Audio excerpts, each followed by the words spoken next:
So I'm just waiting for something to happen. This one, it could be it. Shit, it now.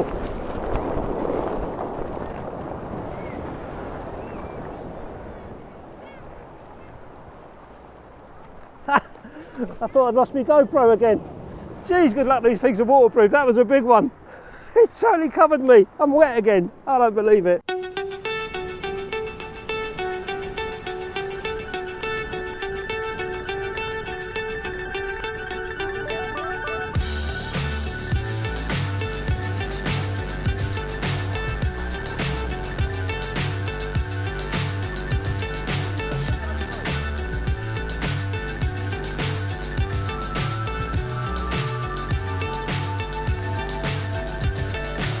So high, I'm hypnotized.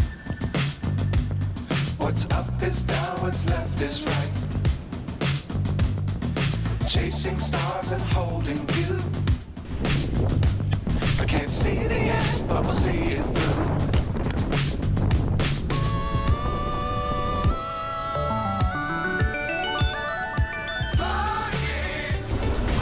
Well, that was hard work.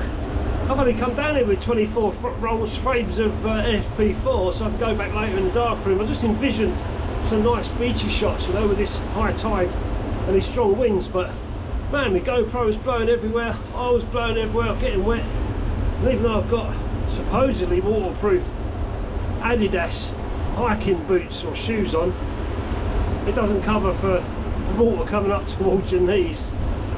So I'm soaking wet and I think I need to go home. I'm going to get a chill or something. Go home and have a cup of soup or some cocoa or something.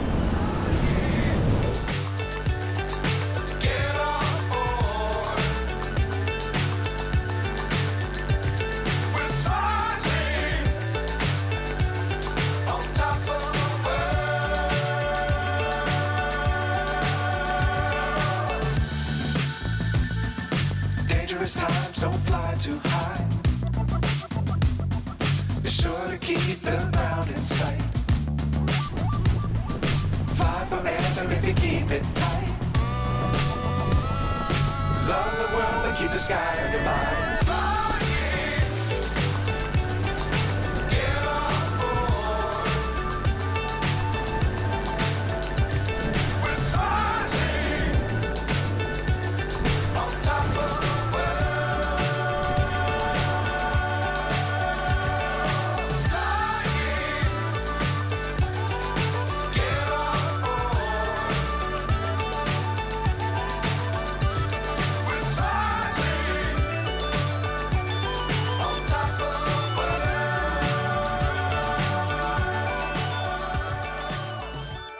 I do love a 28mm lens. I use it a lot for landscape photography, portrait photography, street photography.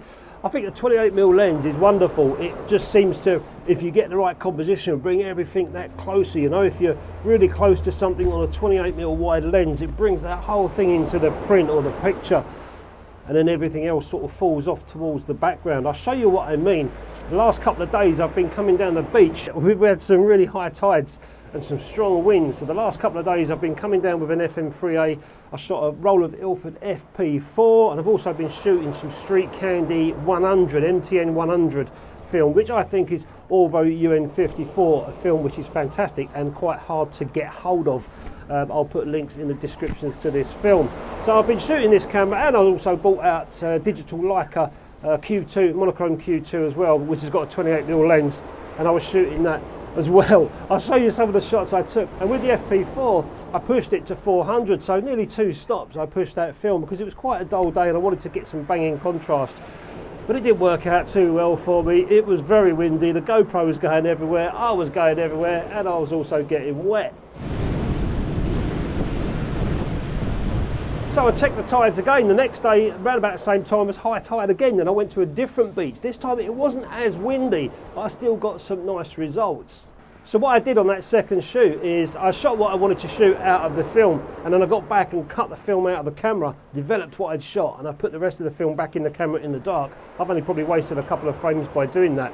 So I'm going to go off and shoot the rest of that today. I'm down the beach again. This is a different beach. It's quite sunny, as you can see behind me. And I've put a orange filter on the lens as well, so that's going to bring me down by a couple of stops. I'll put this orange filter on because we've got some blue sky. I'm hopefully going to try and make that pop a little bit, maybe make the sea go a little bit darker as well if that sort of looks blue, which I think it does. But the sun is looking quite nice, so I want to try and get some compositions today where I'm really close to something and let that sort of come right in the foreground of the picture and sort of creep off to the background, and whatever the subject is in the background, let it be. But they can make really nice, interesting photographs when you're really close to something on a 28mm wide lens.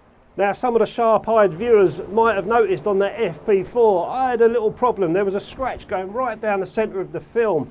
I think that was caused by the negative holder or carrier that I was using when I was scanning the photographs. There must have been a little tiny bit of grit or something in there, and as I was pulling and feeding the negative through, I was getting this continuous scratch all down the film. Bit of a shame, but nothing that, you know, I can't Photoshop out an inkjet print if I want, but to take those in the darkroom, try and make a print, I think I'm going to be quite hard pushed to do so. An FP4 is quite a tough film, so I'm surprised that I got that scratch down it. It was a brand new roll, so it certainly wasn't a manufacturing defect, something I'd done on the other end. And when I developed that FP4 in my own made D23 that I make, I scanned it and I had all these strange spots going on the film after I'd scanned, and I thought that's really strange.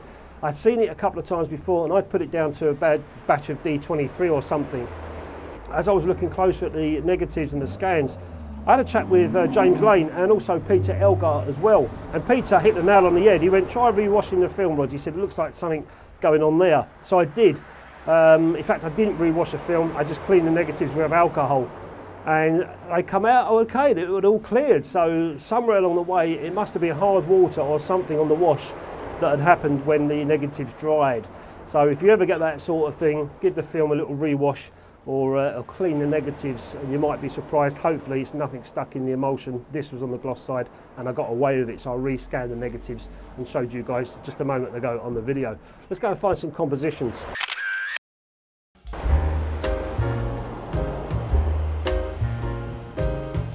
But it's nowhere near as bad as the last couple of days, and we've got some sun as well, which is really handy because on a 100 speed film, I'm shooting this at 100, and with that orange filter I'm going to lose a couple of stops of speed. But with this sun, I should be able to get some, hopefully, f8s and a handheld shutter speed of hopefully 1/60th at least. Let's see what I can find. Like these old rusty railings here, look. I've got to be mindful of my own shadow in my shots, obviously. But I can do something with these rusty railings with this 28mm lens and get really close and let them drift off into the background like so. You can make some nice compositions and really make a photograph look nice, you know. And the sun is lighting it nicely for me. Done. It takes a little bit longer to compose because you're looking through the viewfinder and you're trying to just imagine the composition on a scanner or print, and that's all I'm trying to do. But as long as my horizon was straight in that shot and the railings were coming in the right where I wanted it, the top left, hopefully that'll come out all right. Let's find another one.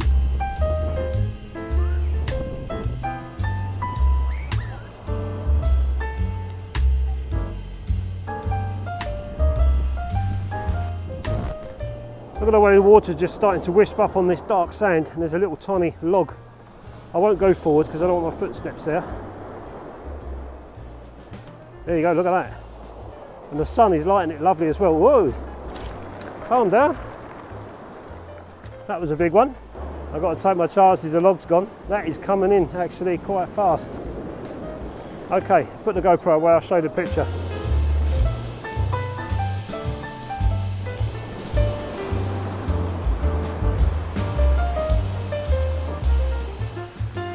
I want to go down there and get really close to that woodwork, but you can see this tide's coming in pretty fast. There's my stairs over there, so I'll have to leg it all the way across here, get positioned up just to get wet.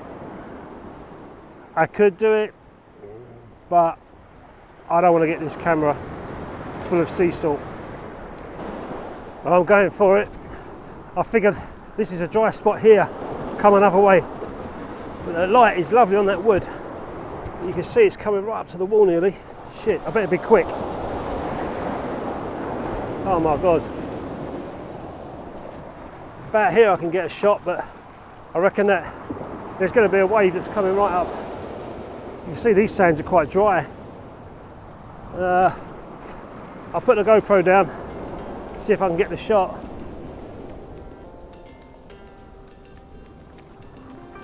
I better be quick.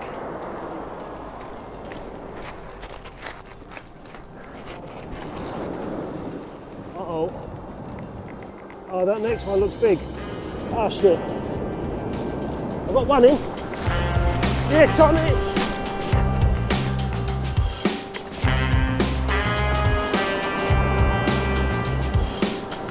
I think I've got a window before the next big one.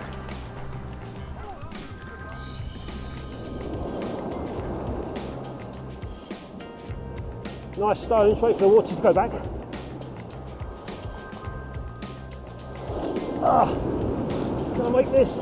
Oh, shit, fucker.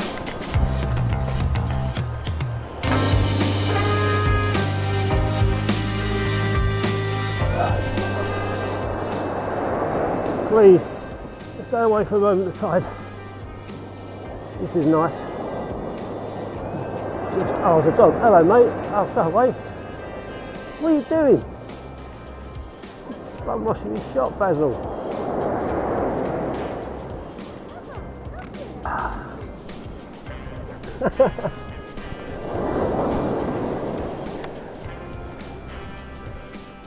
Hello, Basil.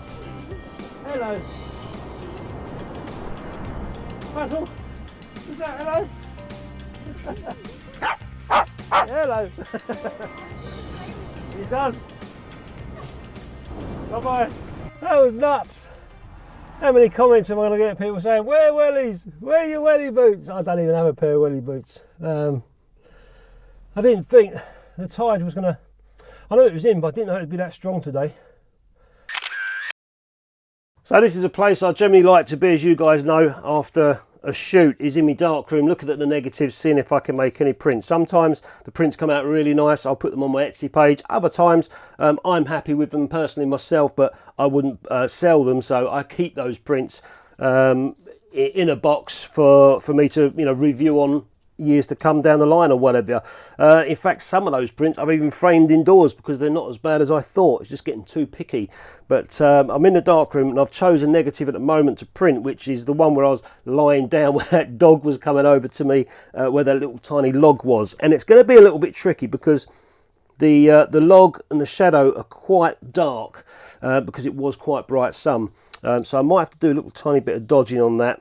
But we'll soon see. And this is from the Street Candy film. Don't forget the FP4 that I shot had that scratch all the way down it. So bringing that roll of the negatives into the darkroom to try and make a print is going to be a bit soul destroying, really, because that scratch is just going to look ugly on any print going all the way down. So I've only got the Street Candies to work with, but I've still got some nice negatives.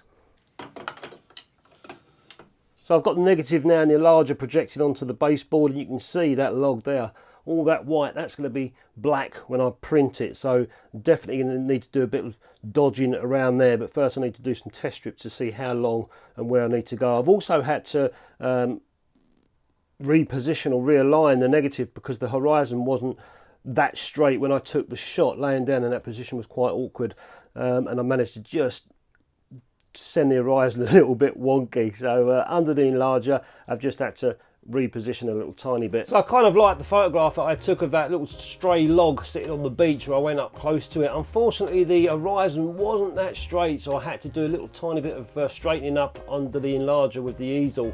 So I've zoomed in on the photograph obviously to hide the crop, but it's still come out really nice. This is the test strips that I've done in the darkroom. 10 seconds there, 14.1 seconds. This is all in half a stop increments on my f-stop timer.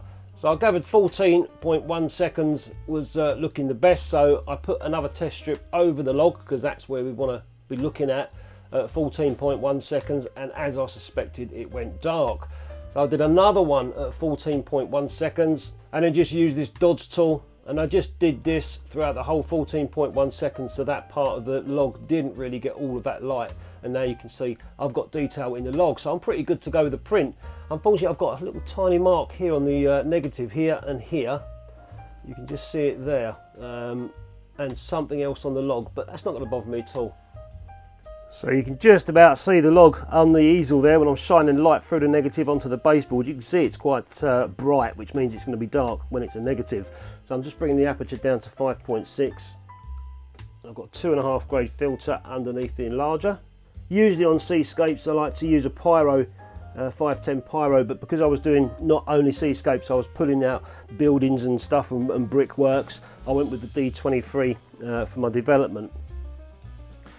And in goes the paper. This is a resin coated paper, so easy to work with, easy to wash, easy to dry. Get my dodge tool ready, 14.1 seconds on the clock. Off it goes. And you can see I'm just covering that log for the whole time, just wafting the dodge tool, stopping light getting to it. There you go, for the whole duration. And then it goes into the developer. Hopefully this will come out looking quite nice.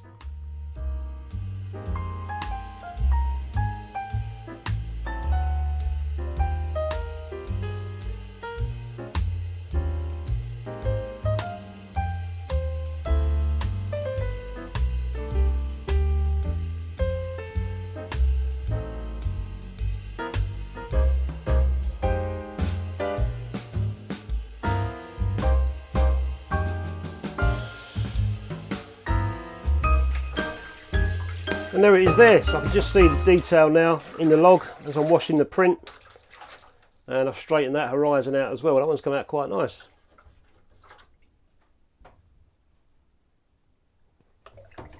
Just let that wash now for a little while. Then we'll hang that one out to dry. It's quite funny, isn't it? I had no intentions at all to do any photography that day. It's only when I saw the high tide times coming in and the wind around it, I just thought, man, I've got to get down the beach and take some pictures. So exactly what I did. And when it come to choosing a camera and a lens, you know, for the job, I thought the FM3A is nice and light. It's got a brilliant meter inside. And there was no brainer that I was going to take the 28mm lens with intentions to get close to stuff, let it drift off in the background like the railings, and see what I come back with, and obviously a few other shots in between. I think the only thing with that 28mm lens sometimes on a landscape or a seascape is you can get a little bit of banding in the background, which you can adjust in Lightroom or Photoshop or in the darkroom, but I didn't bother this time round. It wasn't that bad. That was fantastic, Dano. I enjoyed myself coming in the darkroom and making some prints. Those negatives on the Street Candy are developed in D23, and lucky enough, thanks a lot to Peter Elgar and James Lane for kind of pointing me in the right direction with those negs. Just give them a wipe and it came off. I was lucky. I thought that was something inside the emulsion that had come off from the developer, maybe a hard water or something, but it all turned out well in the end, apart from the FP4. Got that line scratch going through it, and I think sometimes that's, you know, that's, we all get that, but it's just a case of being careful when you're scanning or when you're handling your negatives. They're so easily scratched, and if you're not careful, that's what you're going to end up with. Unfortunately, I shoot a lot of film, so I'm generally just sort of flowing through it, but I need to really just make sure my stuff's really clean to protect the negatives whenever I handle them after a shoot. But anyway, guys, hope you enjoyed that video. I just want to wish everyone a happy 24, a safe and well 24, and prosperous for everybody. Thanks for everyone that's been watching my channel over 2023 and over the past 6 or 7 years or so. I really appreciate your support and your views and everything else, and your comments. So have a great time, guys. Be safe, and I'll see you in 2024. Let's see what that brings. Cheers.